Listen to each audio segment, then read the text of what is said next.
founder of WebReward. I sort of got interested in crypto sort of early last year, to be honest, quite late into the game. Realised the potential, and then I think around sort of September I started sort of considering some sort of potential ideas around how, as a software developer, I could get involved in sort of crypto. And that's, I guess, that was the sort of birth, I guess, initially of WebReward. And then I think sort of after that, then a bit later down the line, I started sort of contacting. I sort of brought in, I think we had a conversations with Chris, which was around November, Chris? Yeah. Was that November? Yeah, so Chris sort of came on board in November, and then that was sort of followed up with Stockers and Vlad. Similar sort of times. I think you guys came on, I think, wasn't it? So moving on from that, so that was a bit of an explanation of where we sort of got to, I guess. Like I say, my background is as a software engineer. I got over sort of 22 years now, 24 years, in fact, of sort of working in that sort of arena. Over the last few years, more recently, it's been involved in sort of leadership roles, sort of helping to sort of deliver software in a robust and sort of time period, with an emphasis on quality. So yeah, strong background in sort of software engineering. I can then pass you over now if you like, and just stop wobbling on, and Chris could maybe give you a little bit of an update on who he is. Yeah. So yeah, I mean, self-explanatory. My name's Chris. I'm a software engineer. No surprises there. I've been in the biz for about 5 years now, in total. And yeah, my background is mainly in workflow solutions, and then partially also e-commerce, which has been my sort of more recent period of experience. I got into crypto somewhere around last year. I sort of put my toes in it early, like not early doors, but fairly early in the year. But I never really thought that, you know, I would have a go at making a smart contract or whatever. It was just looking at, you know, buying a couple of tokens, holding them, and seeing where it goes. And then Andrew and I had some really good chats, and we sort of looked deeper into the world of smart contracts and figured we can actually make something that's genuinely useful to people. So yeah, that's kind of where it sprung from. I think Andrew's covered it all, but yeah, that's me. I'll pass you on to Vlad. Oh, okay. I thought we were going in alphabetical order. Yeah, I'm Vlad.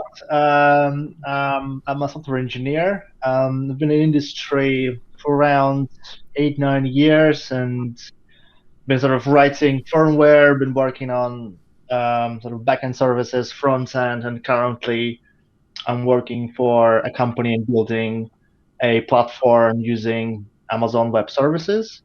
In terms of crypto, I'm fairly new to it. I've just, I've heard of it quite a long ago, but I've started learning more about it sometime sort of late last year and early this year, and the majority of stuff that I've learned was actually when I sort of joined the team. So yeah, I don't have a massive experience of crypto and technologies, but I'll be learning it from the team and from other sources. Richard, do you want to go next? I think. Oh, you're silent again. Can't hear you. Because I sometimes have screaming kids in the back. So yeah, saving the best till last, obviously. So, Richard Stockley, you'll see me probably as Stockers, popping up on Telegram every now and again. So I've been, I started out as a software developer in the late 90s. I did a lot of my work originally in the City of London for the big global investment banks, mainly around trading platforms and high volume trade and automation of trading platforms. but I'm a technologist by trade, so I tend to follow tech, and most of that work since I moved back home to Manchester is more in retail. So again, working with big global retail platforms. Crypto less than other industries, I think, but very, very similar to how the investment banking used to work, but a lot nicer because of the lack of regulation, to be honest. It's a lot easier to do good, innovative things. So, yeah, very exciting space, and I think a great project to be part of. Cool. Nice one.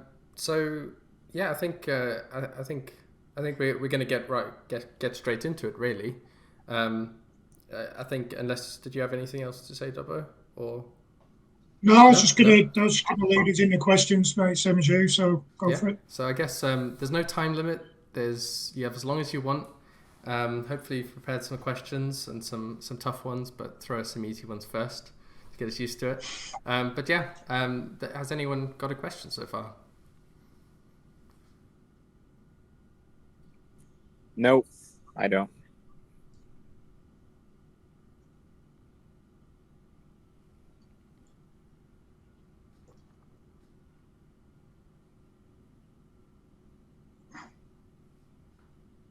Anyone? Do we get to ask questions back then to the audience? Guys, all you four are from the development side, right? Could you repeat that, please? So all four of you are from the dev team, right? Will be handling the development of the application or the utilities, right? Yeah. So we are a development team. We've all worked together on various projects, and we will be developing the utilities, the applications. Okay. So what uniqueness you have in your project? Can you just talk about it? I think something which you feel is interesting for all the investors.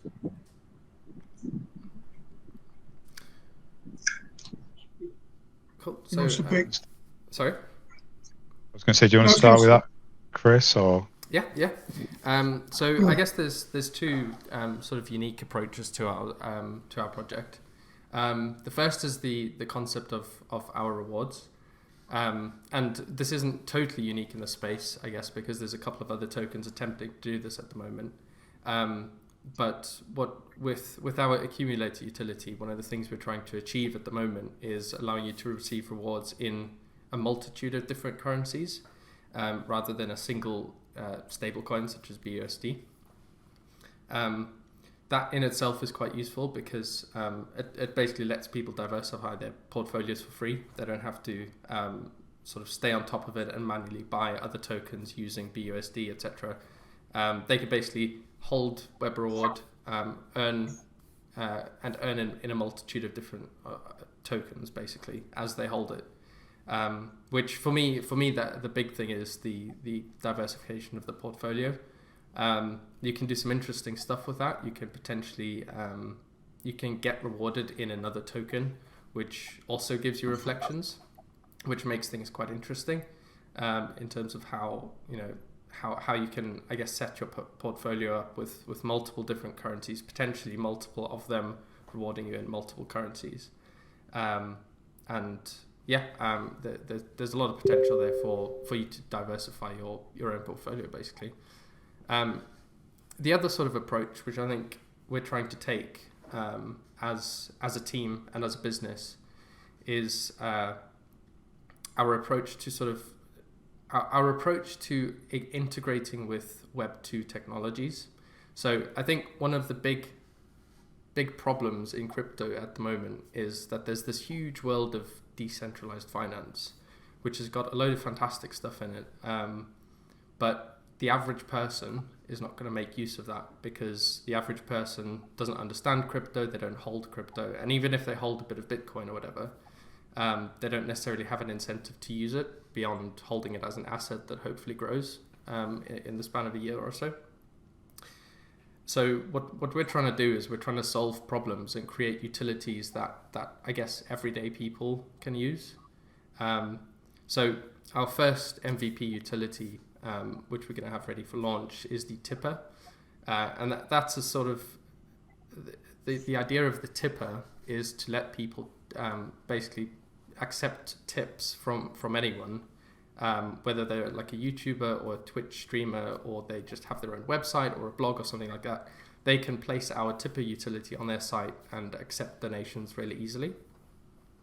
Accept donations in crypto, that is, specifically. And I guess the challenge for us here, and what we're trying to do with this, is to create a tipping system that lets you tip in crypto, but really easily. So basically simplifying the processes. Because at the moment, the process of paying someone in crypto, although it's simplifying, it's still not particularly simple. And to users who don't know what a wallet is, or what a wallet address is, or what that QR code is that pops up that lets you transfer, or gas fees or anything like that, we're basically trying to abstract as much of that away as possible when we're creating our tipper utility, and basically have a pop-up that says, "Hi, would you like to tip a little bit in WebReward coin? Yes, no, yes. How much do you want to tip?" Click OK, and the transaction goes through. Obviously, there's things that we can build up on that. So, for example, accepting fiat transactions is a big one for us. So being able to accept fiat, and then all of a sudden the user has ended up with a purchase made in crypto or something like that, and potentially encouraging the user and showing them, if you're about to tip someone in fiat, say that you're going to tip someone $10, why not buy $20 of WebReward, and while your money's not doing anything, first of all, you're sort of introduced to the world of crypto by holding a bit of WebReward, and second of all, you can earn a profit basically on the amount of currency that you have that isn't actually doing anything. So quite a long-winded answer, but I guess our mission statement in this regard is take existing solutions that we have in Web 2 that are either quite long-winded or quite complicated because of things like card transactions and card processes and stuff. Simplify it, break it down, and bring it to the Web 3 world, while also creating them in such a way that they're accessible to Web 2 users who might be interested in crypto but are, I guess, scared of using it or find it too complicated. Does that answer your question, Golden Hands? Because I thought I heard a different question. I thought you asked about TDD. No, it's fine, Chris. I thought it was a brilliant answer. I just wanted to make sure. My ears are quite old, that's all. Sometimes I don't always hear things properly. So Golden Hands, can I just check if that answers your question, or was it around TDD? Yeah, quite. The question was a little different. Okay. But yeah, a lot of information was given. Cool. Okay. That's good, actually. The plan is good. And one more thing, when you're talking about rewards token, the main challenge here is maintaining the volume. Okay. Because initially rewards looks really good when the volume is good. Eventually it decreases. So what are your plans for that? How to handle the volume part on a longer run? Okay. Do you want to take that one, Andrew? Or? Sorry, I didn't quite understand the question again. Sorry. Did you get that, Stockers? Yeah, so I think playing it back, I think it was how do we make sure we've got transactions running through the system to keep the rewards going, so that we don't basically start to steady state. Okay. Yes. Well, again, I think based off what Chris has just sort of said, I think the sort of object of the game is that the more we sort of push forward. So obviously the tipper is just the sort of start of the sort of groundwork that we're looking to build. I think as we sort of go forward, one of the sort of longer term visions, or that might change, but one of the longer term visions at the moment is sort of building out this sort of payment platform, which is based obviously around crypto, and like Chris mentioned, is around making it sort of a consumer focused product. So if you could imagine sort of going back to the old days when we had computers where you had the hacker that was the only person that was using that computer, and then obviously at some stage then we then sort of consumerized that, and then it was in every household. I think the same, that's why we're sort of approaching this, that if we make this more of a consumer product, we hopefully bring in more and more people that are from outside the crypto space. So I think what you've got with current systems in the crypto space now is we create some sort of DeFi product, and then there's a number of users that jump on board, and those users then might sort of spread across, and then some might move on to the next best thing, and potentially then you get that sort of dwindled effect with that specific token. Whereas what we're trying to aim for, I guess, is going out after that sort of general consumer and trying to get them on board. And if we can sort of reach them numbers, then I think the drop in rewards should never happen. We should hopefully just keep going up. I think there's two key things to it. One is around continually extending our integrations. So targeting the large integration platforms first. So trying to get into things like YouTube, Twitter, Twitch, where people will be tipped for content, and give that ability to be tipped. Continue to grow those integrations that way, so we increase our reach. But then also to start to try and tap into the fiat market as well. So we're not relying on people who just are interested in crypto. We can tap into the larger market of people who ideally know nothing about crypto and start to bring them on that journey. So the key really is kind of high volume transactions. That is one of the overall aims of what we're trying to achieve. Yeah, and just to add on top of that, so currently a lot of content creators on, especially on YouTube, on other blogs, they already starting to accept tips in cryptocurrency, but the way it's currently done is not very user friendly. So what they usually do is just leave a not very user friendly hash address. So, and this is the bloggers and the YouTubers will always be there, and they're already starting to embrace cryptocurrencies, and so this is an existing market, and this is what we are going to tap in. And then one more point. Oh, I've gone full circle here. One more point on that. I think the in terms of volume of the, I guess in terms of encouraging people to make transactions with the coin itself, because I think I totally understand that. Yeah, if transaction fees are too high because of high rewards, then people will be less, I guess, incentivized to spend those coins, because they will, a big chunk will be taken every time.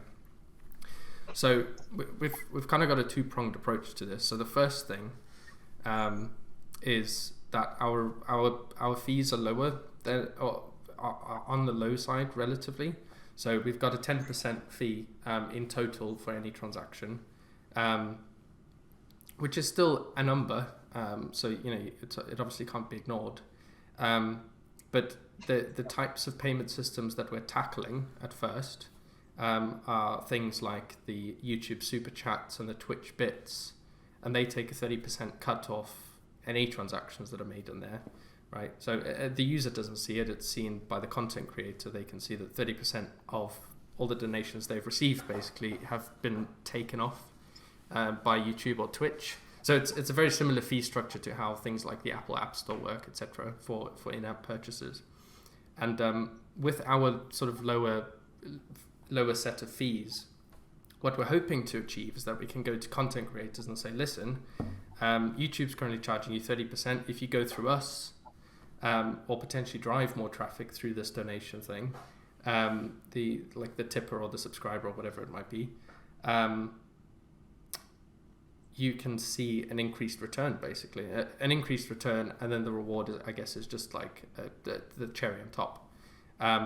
So lower fees, and also, I guess, making those lower fees obvious to content creators, and then those content creators in turn can make their users aware, is one of the strategies, at least, to keeping that volume up.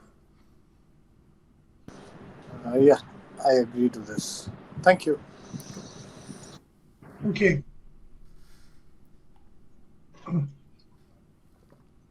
I think we've had a few more join us as well, haven't we?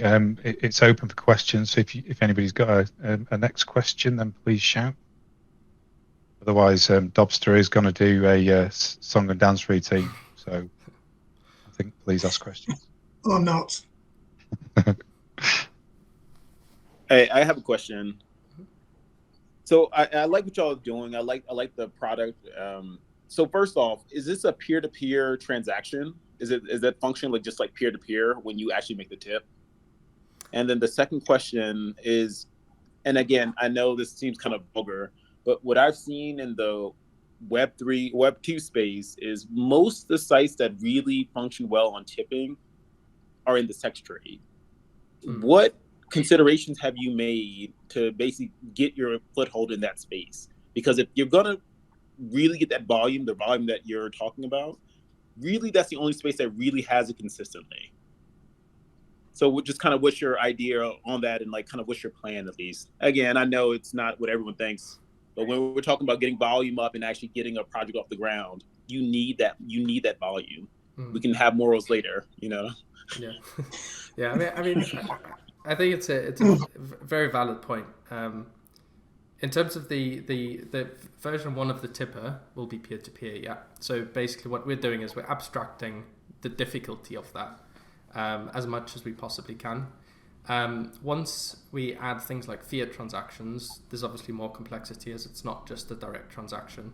There would be a set of smart contracts that, obviously something potentially before the smart contract in the Web 2 world, which takes your fiat payment and then does an exchange via smart contract. So there would obviously be some more in between steps. I think that there's varied opinions on the sex trade stuff. And I've seen a few platforms out there that have attempted to do this. I can't remember the name of it. There is one Web3 platform that has taken this on. I think what we need to be careful of is this is a Web3 project, and I think as such things like anonymity and lack of censorship and things need to be adhered to, right? Because I think those are sort of some of the principles of the space. What we need to be careful of is marketing ourselves as a sex trade platform, because I think that would put off the vast majority of other users. So a good example is something like OnlyFans, which I don't know what they started out as exactly, but if you think OnlyFans, you think porn, right? Because that's what it is. And even though they have a pretty similar donation sort of unlocking and subscription model to something like Patreon, it's still, the average content creator usually doesn't go on OnlyFans and doesn't make use of their services, even if they're pretty good, just because of the reputation they have. So I think it's a problem that's going to be difficult to solve, making sure that you're open to that market and you're also accepting that market without becoming dominated by that market, and making yourself, I guess, seemingly inaccessible to other groups. So, things like gaming content creators who, Twitch streamers in particular rely heavily on donations. And a lot of those donations are already taken outside of Twitch, things like Twitch Bits, through Web 2 platforms like Streamlabs. So, long-winded answer again. I'm going to let one of the other guys talk about this as well. But I think the problem here to solve is, again, not cutting off the sex industry while also not becoming a sex industry platform. And how we do that isn't, I'm not exactly sure how we're going to solve that yet. But yeah, there are some considerations there.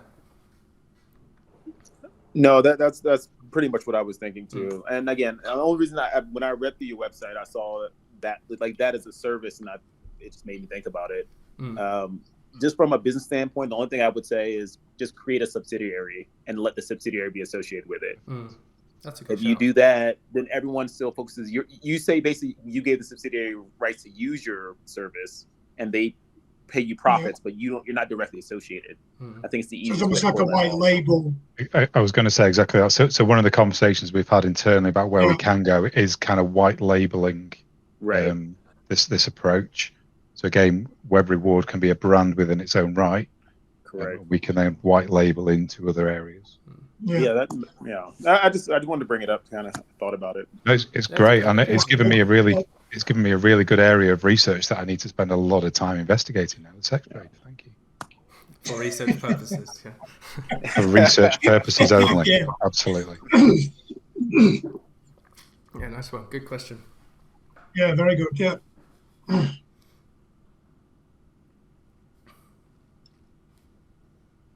Who's next? Anyone got anything? Any tough questions for us? Or easy questions. Or easy Hey, guys. questions. Yeah. Alex. My bad. 15 minutes late. I missed a little bit. Was they talk about the launchpad yet or not? No, we haven't had any questions on that yet. Do you want to take No. it away, Andrew? Yeah, I can answer that. I think so. So as you know, I think originally we were looking at Pink Sale. We've now pulled away from that based on some community feedback, which I think was relevant. So we've now started looking at 3 potential alternatives. So we've had a conversation with Legion Launchpad. Looks quite interesting. One of the potential sort of barriers or problems we have is that with the Legion Launchpad, we would be required to use their DEX. Now, the only potential issue that would lead is that our current token uses PancakeSwap for its rewards. So we would potentially need to manually fund PancakeSwap, and that I don't know if we're fully comfortable with that as yet, but that's one we're still investigating. The second one is Wi-Fi Finance. So I think they're about to launch their launchpad within the next 2 weeks. So there's a conversation with them happening next Wednesday with, I think it's Brad. And basically they do integrate with PancakeSwap. So that seems potentially a better fit. And I believe also there's an auditing and sort of KYC built into their platform, a lot, similar to Reflex. And then the last one is DX Sale with a partnership with a company called Solid Proof. So Solid Proof are a German company. I don't know if anyone's aware, but they basically provide audit and KYC again. And then we would then run our launchpad through DX Sale. At the moment, we're still sort of working out the details. I mean, obviously the Wi-Fi one seems very interesting. But yeah, I mean, that's pretty much where we are. So we should hopefully have some answers within, back end of next week. We should have a clearer understanding, but we're sort of working across the 3 different platforms at this point. Yeah, we've just had a post on Telegram as well from Ive Grandma, basically saying about checking out Apollo as a launch pad. So I think we need to add them onto the list as well. Okay. And do some digging. Yeah, we'll take a look at Apollo as well. Nice one. Thank you. I know it's this is an opportunity for you guys to ask us questions, but based on what Andrew was just talking about, is there anybody on the call that's got any feedback on, kind of on the platforms that we've talked about that we're investigating? Anybody got any views or preferences? One of the things that we're hoping comes across from WebReward is we really value the input from the community. So, if people have got valid experiences that help us grow, the coin for everyone, then we're always happy to take that information.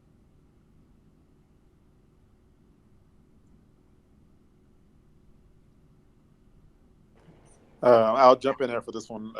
For growing, for us, the competitions across the different social medias was probably the best thing. And not for anything other than just to get people to think about us beyond a specific post or, an AMA. So I do recommend finding those, and nothing crazy. I mean, we did like $50 rewards when we first started out. That was pretty helpful. Any amount of money will get people to start promoting a little bit of here and there. It won't get you a lot, but it'll start building your community. And once people start seeing that, they'll start jumping in just to be a part of it. So that's a little one. And then just having good moderators inside of the Telegram. And I don't know if you have a Discord, but on the Discord as well. And usually from other groups that you've seen, find their moderators and just ask them, hey, you want to work for us for a whitelist spot or however you're going to do it. We didn't want to do a whitelist at first, or I specifically did not want to do a whitelist at first, but I ended up doing it because I realized the value and the publicity of it. I don't know if you know much about our token, but we really are really for the community. We really want to be have an egalitarian structure in that way. So we really didn't even let whitelisters buy a lot of tokens up front. Some people were upset about it, but ultimately I think it gave everyone a fair shot. We're steady right now, but we didn't hype up like most tokens did either.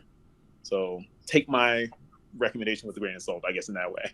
Depending on what you want to do, like for us, long-term growth is more important. But you know, every token has to still decide how it's going to enter the space and what that's going to look like. If you go the route we win, it's going to be a lot more marketing costs. If you go the hype route, you're going to get a lot more sell-offs. So just kind of something to consider. Yeah, that's brilliant. Thank you very much for that.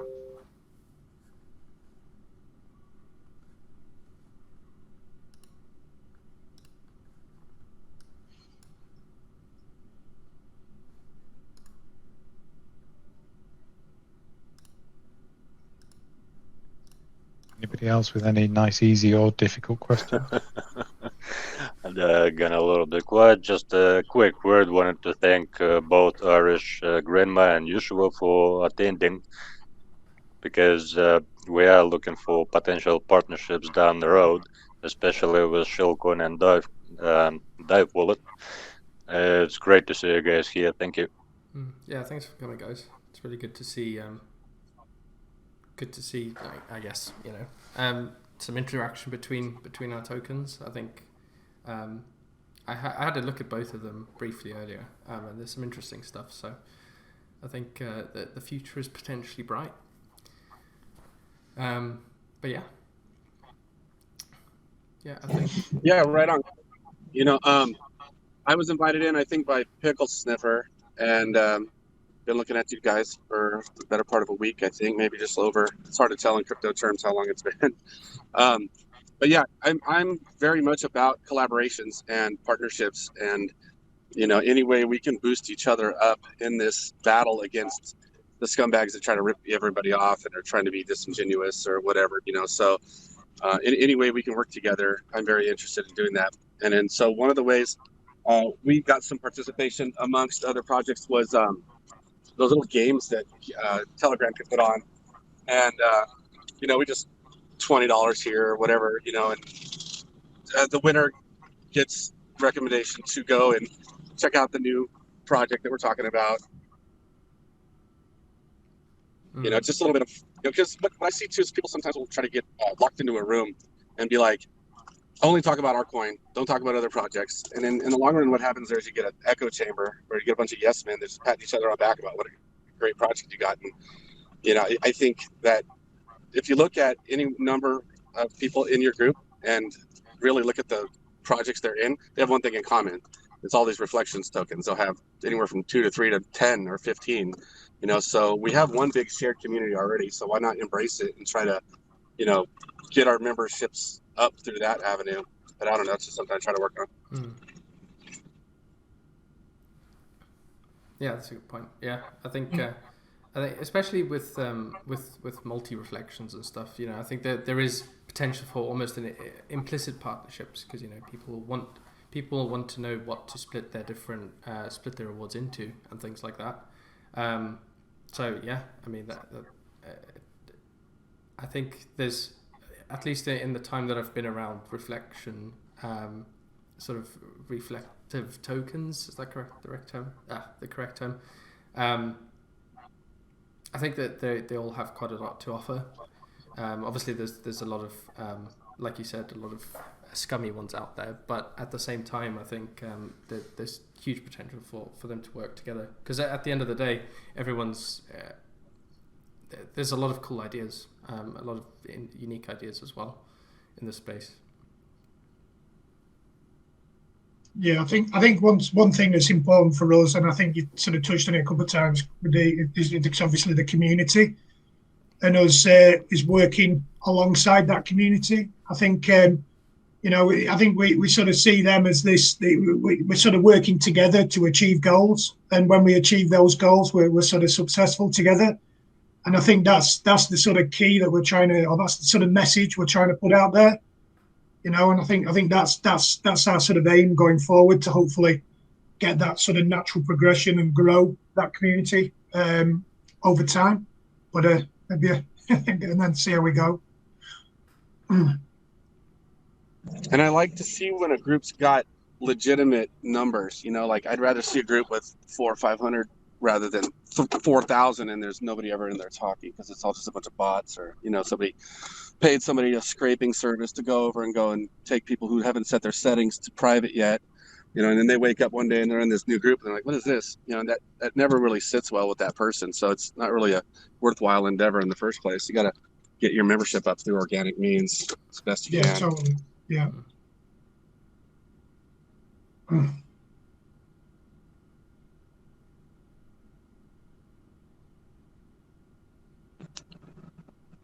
My video doesn't usually work when I'm out and about, but I'll talk with you guys. How are you?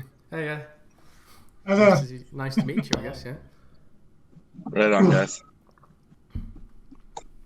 Very excited for the new stuff you guys got coming out, man. I love when projects pop up and they got some sort of solution along the way, in the works to try to get things working smoother. That's good stuff.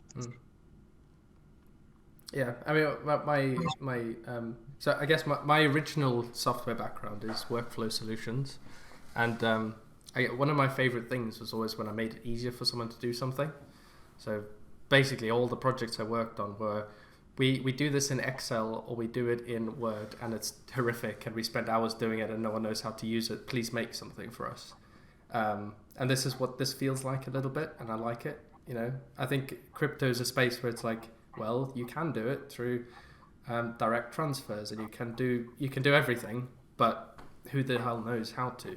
I've spent hours researching this stuff, and understanding how smart contracts are executed and stuff. You've got to have at least a surface level understanding of what smart contracts are, and how they work, in order to use them. But if you look at the Web 2 world, no one knows.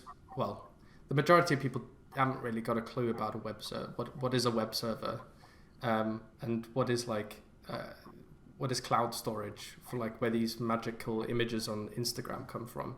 No one knows, but there's this magical thing called Instagram, which lets people share photos and stuff really easily. I guess that's a personal goal of mine, but also the overarching goal of WebReward is to make a little bit of crypto that sort of magic again, where it's like, well, not again, for the first time, where it's like, you don't know what crypto is, you don't necessarily have to understand how it works, or what the blockchain is, or you haven't got to understand what NFTs are, or DeFi, or decentralized exchanges. Obviously, there is always some, but I guess we're trying to minimize that initial understanding as much as possible, and I kind of like that. Yeah, I think it could be almost that abstract that, in certain cases you don't even need to know that the person at the other end has been paying in crypto. I guess it could be, it could be as smooth transaction as that. You pay with dollars or you pay with pounds, and at the other end that person is receiving WebReward coin. And I think that's quite an interesting proposition.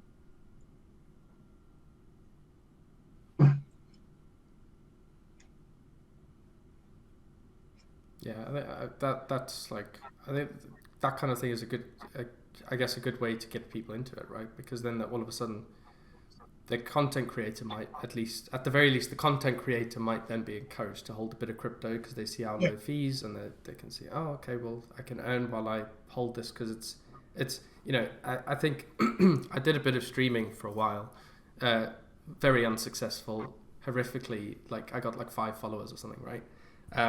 In university when I had a lot of time, and I think over that span, I think I got $5 in donations from people who probably felt sorry for me, let's be honest. But at the end of the day, those $5, I thought to myself, well, I mean, it's $5. $5 is $5. It's pretty good, right? But at the same time, it's not life-changing.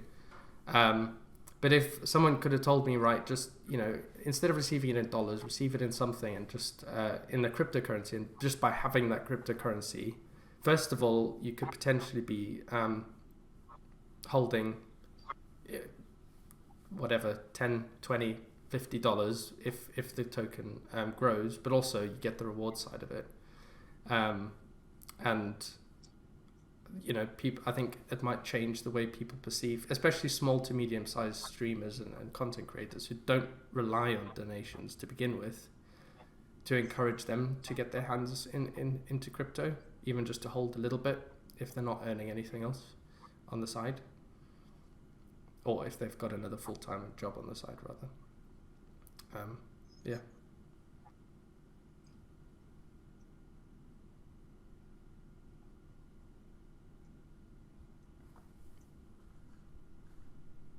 Awesome. That all sounds good. Once again, just a quick note for the community. We are also working on the loyalty program for the investors. So guys, stay tuned. Updates will be shared with you, I'd say, about weekly on it. And yeah, we'll see how we go.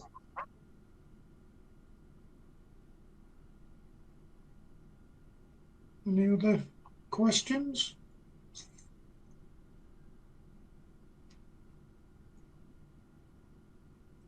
When, Lambo? Tomorrow. Oh wait, when's our launch day? It's 30th of June precisely. Then you can have a Lambo. It's a pre-order. It takes a long time. Apparently, big waiting list. Yeah. Not that I've checked. I've never been a fan of Lambos, to be honest. All I want a hot hatch.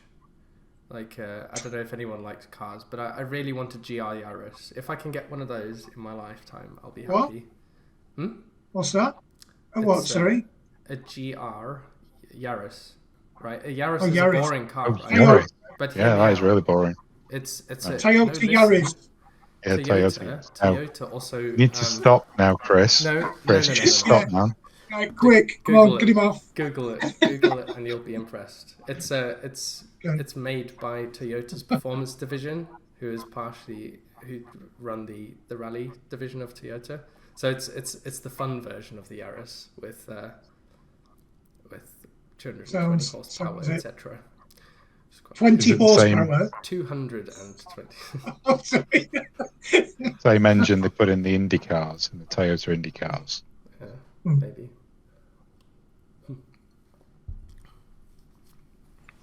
How about a Ford Cosworth? A Ford Cosworth? What's that one?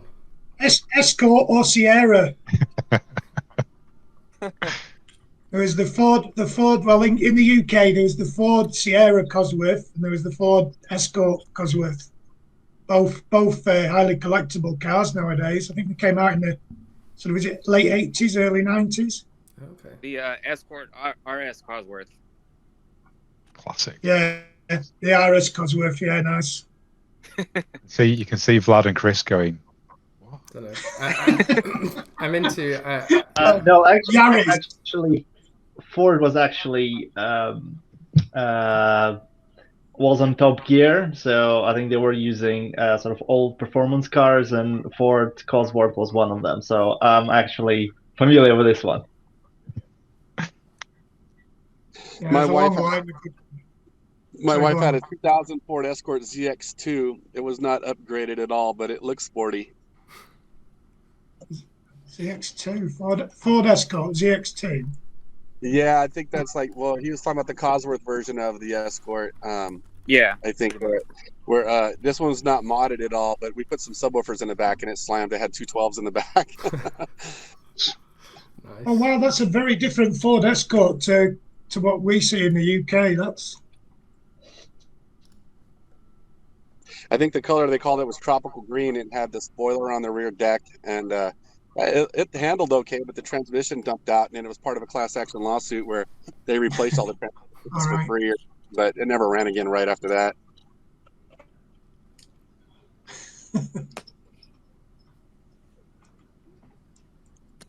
Also, very important question. What color is Manchester? Red or blue? It's definitely red. I don't mean to. It's Please. definitely red. I'm too In close. fact, I am in blue though. I think we're all in blue. There's Well, no it used to be red anyway. It's not so red anymore. Is this for United? I'm guessing. Yeah. Yeah, think so. I live too close to United. If I say blue, I will get lynched by like someone hiding in my closet. It's just yeah.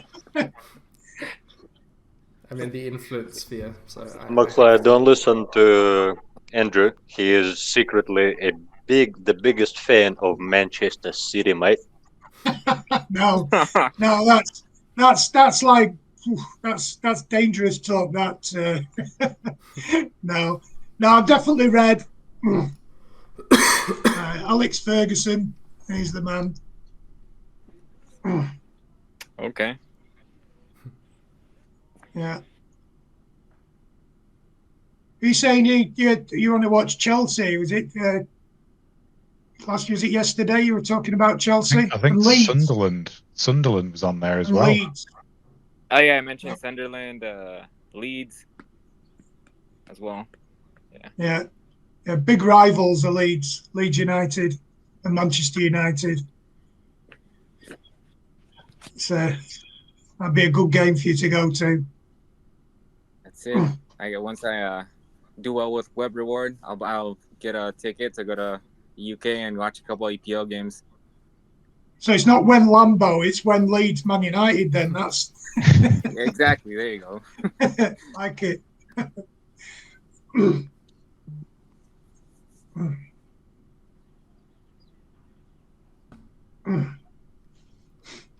Cool. Has anyone got any final questions or anything they're wondering about us or the team or the project or the token, the tokenomics, ecosystem, utilities? Obviously, we always answer questions on the chat anyway, but maybe we've explained it well. That's good. maybe. I honestly, I found this AMA very informative. Like off the top of my head, I don't have any questions, but I thought it was great. I like the tipping thing. I didn't really know about that, so that seems like it's something that's worth getting into WebReward. So, yeah, good stuff. Yeah, on the tipping side of things, so that's in active development at the moment, and that is one of our launch utilities. So over the next couple of weeks and months, I suppose especially over the next 2 months when we're primarily developing on this, as we make progress and as we have news on that, we'll make sure to share that with the community. And one of those avenues that we're considering at the moment is doing a beta test. Whether that's feasible, we'll see on the doing like a beta test on testnet prior to release. So hopefully, if all goes to plan, we want our community to be able to actually get their hands on this and test it. To first of all to get an understanding of the tipping system if they're not familiar with content creators or tipping, etc. But also to give us feedback and say, hey, listen, I think it would be easier if we did it this way, or nicer if we did it that way, and so on. And more information on that will come out as we progress over the next few weeks. Got it. Is it worth mentioning subscriptions as the longer term plan as well? Yeah, we could have a look at that. So one of our so this isn't pre-launch, but sorry, sore throat. One of the things that we're trying to take on after we do our tipper and after our pre-sale goes by is to extend that tipping system into something a bit more than just tipping. So obviously, if you imagine the very basic, I guess, definition of a donation is you give someone money, not necessarily for anything in return, and that's what the tipper does. So you just send your favorite content creator some money as a thank you, as people do on Twitch streams and so on. What the subscriber platform does is add a little bit of value on top of that. So with excluding the subscription stuff for now, what we're saying is you can donate to your favorite streamer, but also potentially get some rewards in return outside of WebReward rewards. So, for example, the content creator, what's quite popular in the industry is that the content creator might say they produce videos or blogs or vlogs or something like that.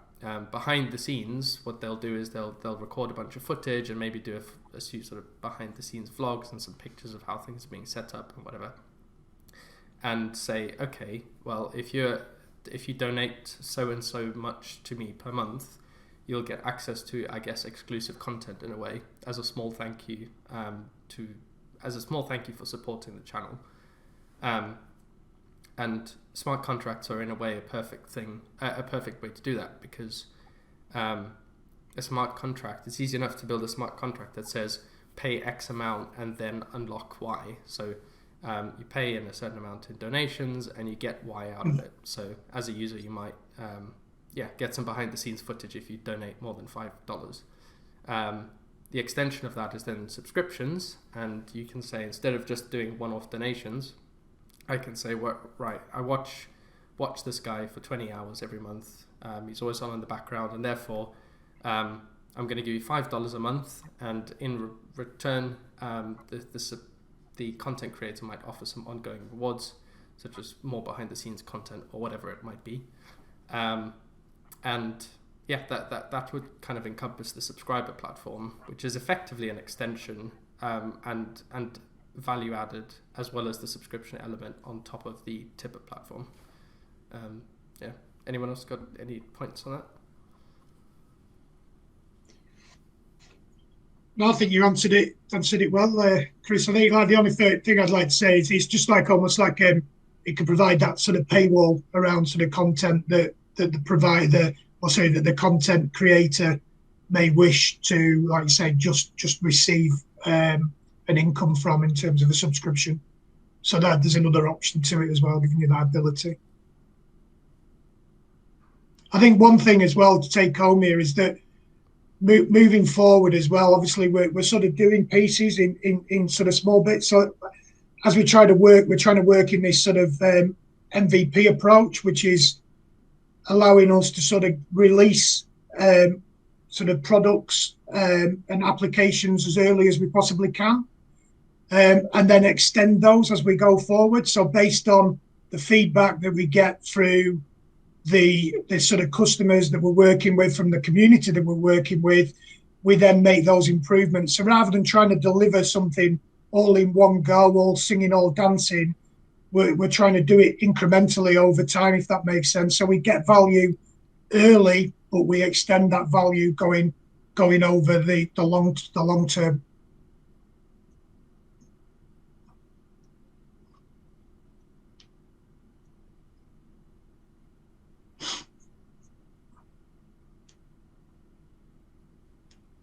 Anything we've missed on subscriber? I don't think so.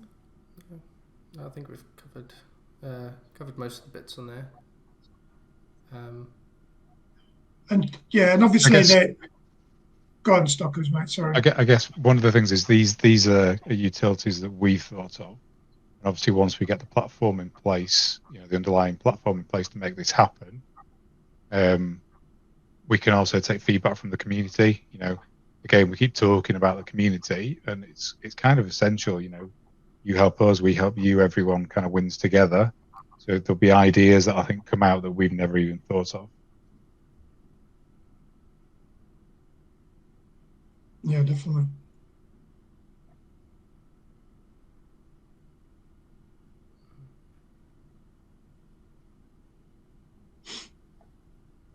Cool. Well, I think unless there's anything else to cover or anyone else has any questions, last opportunity to shout up, I guess. We'll obviously hold more of these in the future if you haven't got any questions for now. But again, we're always on Telegram stuff as well, so you don't need to wait for these. Just ping us and we'll answer. Mm-hmm. Yeah, cool. Well, yeah. Thank you everyone for joining and for attending and for listening. Nice to meet you all, I guess, over voice. and hopefully see you guys, in the chat and at future AMAs and things. But yeah, good AMA, guys. What we're going to do in terms of the video as well, Chris, so we're going to get this on to the YouTube. We've got YouTube channel up and running, haven't we? So yeah, we're going to post this on there. Yeah. Hopefully the recording's gone okay. This was like a trial by fire for my recording software. If it hasn't, we'll make a plan. But I've tried to record this, and it seems like the audio is coming through. So I'll upload it to the YouTube channel that we made, and then we'll share the YouTube channel in the chat, of course. Somebody was just telling me yesterday with our other AMA we did in Dive Wallet that if you use the recording through Telegram, like the little dots at the top, and click record, I guess it sends you the link for it when you're done with your AMA. Oh, okay. Is that a new feature? That's cool. Do you know what? Yeah, there's a start recording button here. I could have done Mac. that. That's a good one. We've just learned something there, I think. Well, I've missed that. No, nice shout. Yeah, cheers for that. I haven't used it for ours either. And then the guy brought it up and says, you can just use it through Telegram. Don't worry about all those other hoops you're going through. And I was like, oh, shit, look at this. Yeah, you did on the 3 dots. Yeah, I've got it. Excellent. Remember, we all work in tech, so, yeah. Yeah, we build it, we don't use it. Yeah. Right. Cool. Well, I appreciate your time. Very informative, guys. It was a very good AMA. Thank you very much. Yeah, good to have you here. Well, thank you. Yeah, it's been great. Cheers, guys. Thanks, everyone. Yeah, great stuff, guys. Thanks for holding the AMA. Thank you. No worries. Cool. Cheers. All right.